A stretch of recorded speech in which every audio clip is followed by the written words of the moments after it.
LGBT di Malaysia.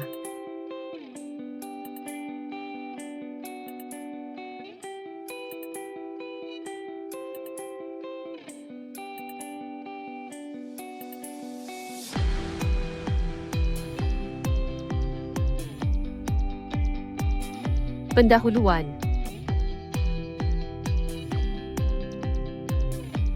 Isu berkenaan dengan lesbian, gay, biseksual, transgender atau lebih dikenali sebagai LGBT bukanlah isu baru di Malaysia. LGBT ini dikatakan telah bertapak dalam negara ini sejak awal tahun 1980 dengan kegiatan Maknyah dan Pondan. Dengan pertapakan tersebut akhirnya membawa kepada pelbagai isu dan masalah berkait dengan moral dan kehidupan masyarakat dalam negara ini. Pertubuhan pelbagai organisasi, pertubuhan dan persatuan termasuk beberapa NGO menjadikan kegiatan golongan LGBT di Malaysia semakin berani untuk menyuarakan pendapat dan menuntut pelbagai hak dan kebebasan termasuk yang bertentangan dengan undang-undang negara.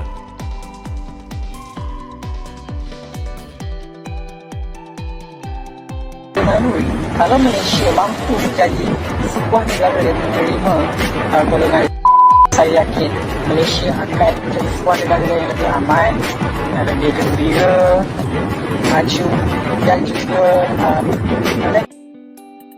LGBT. L adalah stand for lesbian, G adalah gay, B itu adalah bisexual, T itu adalah transgender. So secara naturalnya sifat suka dan sayang itu sesama manusia. Bukannya secara naturalnya seorang lelaki itu suka kepada seorang wanita.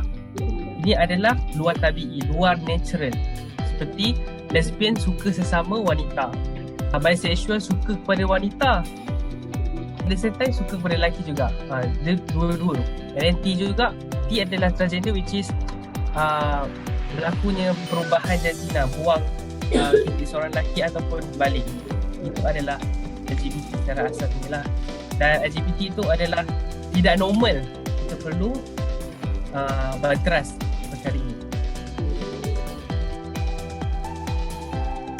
LGBT menurut perspektif Undang-Undang Islam.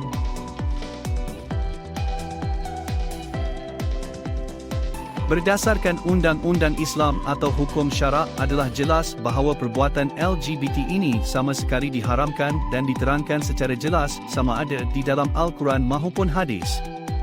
Agama Islam melihat bahawa perbuatan melakukan perubahan kepada diri dan tubuh badan sebagai sesuatu yang bercanggah dengan ajarannya. Terdapat beberapa negara yang mengenakan hukuman mati kepada kesalahan homoseksual seperti Iran, Yaman, Arab Saudi, Sudan, Nigeria dan Mauritania. Sistem perundangan di Malaysia telah meletakkan perundangan Islam yang terdapat di setiap negeri-negeri ini terpakai kepada semua orang yang beragama Islam. Oleh yang demikian, telah dinyatakan secara jelas bahawa perbuatan LGBT ini merupakan suatu kesalahan di bawah Undang-Undang Kesalahan Jenayah Syariah negeri-negeri di Malaysia.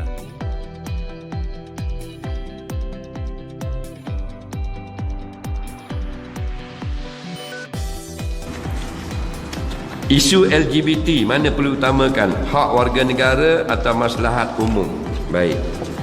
Isu LGBT, ada orang menuntut supaya kita biarkan LGBT, jangan ganggu kerana itu hak individu masing-masing. Kita tak boleh ganggu hak individu orang, privasi orang tak boleh ganggu. Jawabnya, nak tahu betul atau tidak, kena tengok dulu buku perundangan. Kalau buku hukum kata boleh, boleh.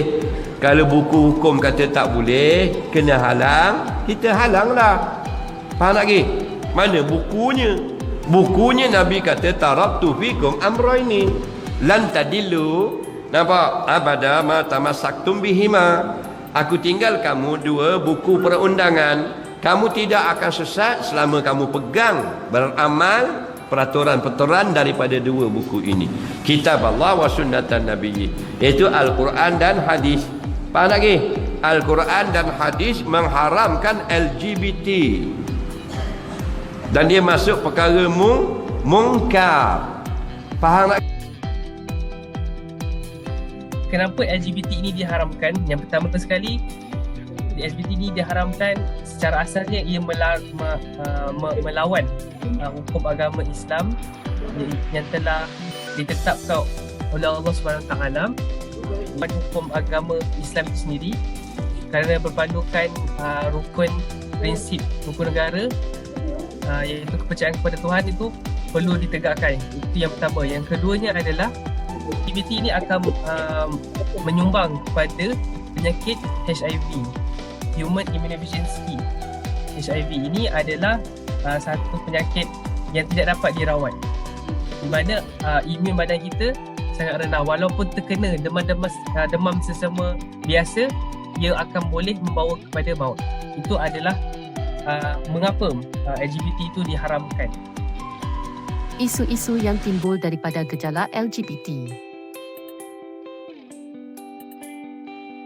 Yang pertama, usaha pihak berkuasa menjalankan tanggungjawab mereka untuk menguatkuasa undang-undang LGBT kerap kali diganggu dan dicabar oleh pertubuhan dan aktivis pro-LGBT. Kedua, melalui aktiviti yang dilakukan oleh golongan ini, ia telah membawa kepada penyebaran pelbagai penyakit berjangkit, antaranya ialah HIV atau AIDS. Ketiga, berdasarkan maklumat profil masyarakat Malaysia berdaftar di laman-laman sosial LGBT, penglibatan masyarakat Melayu mencatatkan peratusan yang kedua tertinggi selepas masyarakat Cina. Keempat, remaja yang terlibat dengan LGBT cenderung mempunyai masalah kesihatan mental dan sikap, serta berisiko untuk terlibat dengan penyalahgunaan dadah, alkohol berbanding dengan remaja normal. Cabaran dalam mendepani isu LGBT. Nombor 1. Kritikan yang tinggi segelintir masyarakat yang menuduh pihak penguatkuasa agama mencampuri urusan peribadi dan kebebasan mereka. Nombor 2. Kredibiliti pegawai penguatkuasa agama itu sendiri yang kekurangan pemahaman dan latihan tentang undang-undang yang dikuatkuasakan, terutama yang baru dilantik. Nombor 3. Definisi yang tidak jelas juga boleh mengganggu usaha penguatkuasaan dan juga memasuki sempadan privasi. Akhir sekali, mereka yang terlibat kebiasaannya menggunakan alasan hak peribadi untuk menagih simpati dan akhirnya mendatangkan tekanan kepada penguatkuasa agama. Cadangan penyelesaian terhadap gejala LGBT. Pertama, perlu mewujudkan garis panduan penguatkuasaan dan pendakwaan yang standard dan mudah diikuti. Kedua, akta dan enakmen tata cara jenayah syariah telah wujud, namun ia dalam bentuk dan bahasa undang-undang yang teknikal dan panjang. Justru, untuk memudahkan operasi, satu standard operating procedure memang diperlukan bagi mengharusi lagi langkah-langkah penguatkuasaan dan pendakwaan.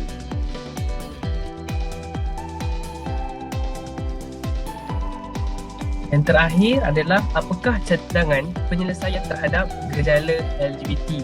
Yang pertama sekali, yang paling penting adalah bapa perlu mengambil tindakan dan memantau gerak-geri anak-anak yang menggunakan media sosial supaya anak-anak tidak terpengaruh dengan aktiviti dan anasi-anasi LGBT itu sendiri. Yang keduanya adalah kerajaan perlu komited dan bersungguh-sungguh untuk mencegah kemungkaran berkaitan dengan LGBT ini daripada mengelakkannya daripada tersebar luas dalam kalangan masyarakat yang boleh merosakkan kerohanian dan juga ketenteraman awam. Antara pihak penguasa yang bertanggungjawab adalah Jabatan Agama Islam Wilayah Persekutuan, iaitu JAWI, yang boleh bertindak terhadap golongan-golongan LGBT ini dengan memberikan pendidikan atau tarbiyah kepada mereka dahulu supaya mereka kembali ke pangkal jalan. Itu sahaja yang saya Penutup.